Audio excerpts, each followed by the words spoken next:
Waktu dini hari, 6 jenderal senior dan 1 letnan angkatan darat ditahan, lantas dibunuh oleh bawahannya sendiri yang merupakan anggota gerakan 30 September atau G30S. Lantas, apa itu G30S? Dan siapa yang dibalik G30S? Hey yo guys, selamat datang di SMB Builder TV bersama saya Aji. Dan di video kali ini, kita akan membahas tentang sejarah G30S PKI. Tapi pastikan untuk selalu memberi channel ini like dan subscribe supaya channel ini bisa terus memberikan manfaat kepada semua orang. Setuju? Puluhan tahun yang lalu, negara kita menduduki kekuatan politik terbesar di dunia ketiga setelah Soviet dan Republik Rakyat Tiongkok. Tetapi bukan dengan nama Indonesia, melainkan dengan nama Partai Komunis Indonesia.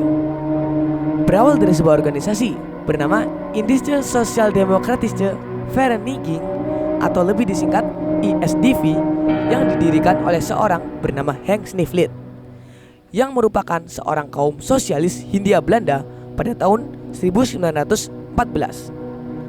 Snifflit memiliki misi untuk menanamkan paham komunisme terhadap perjuangan nasional Indonesia. Snifflit memulai operasi cuci otaknya di Semarang kepada para buruh kereta di sana. Pada Kongres ISDV di Semarang pada Mei 1920, nama organisasi ini diubah menjadi Perserikatan Komunis di Hindia atau PKH. PKH diketuai oleh Semaun dan dibantu Darsono sebagai wakilnya.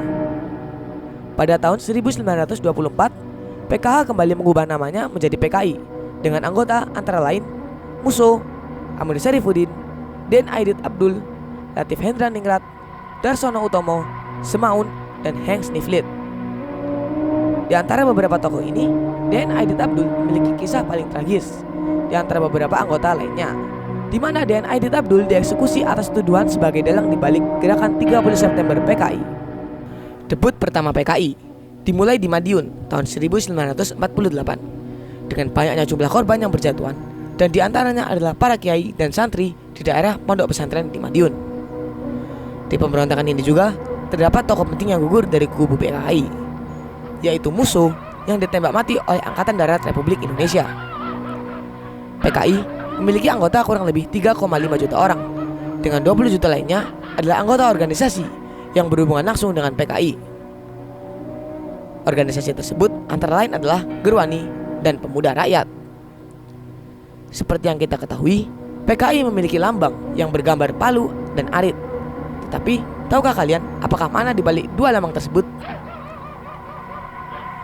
Gambar palu melambangkan para pekerja, sedangkan gambar arit melambangkan para petani, yang dapat kita simpulkan bahwa rata-rata anggota PKI adalah para pekerja dan petani yang pada tahun tersebut digolongkan sebagai rakyat miskin.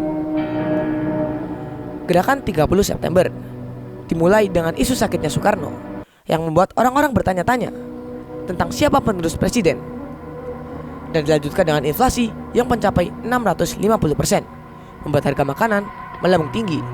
Rakyat kelaparan dan terpaksa harus antri beras, minyak, gula, dan barang-barang kebutuhan pokok lainnya. Beberapa faktor yang berperan kenaikan harga ini adalah keputusan Soeharto dan Nasution untuk menaikkan harga.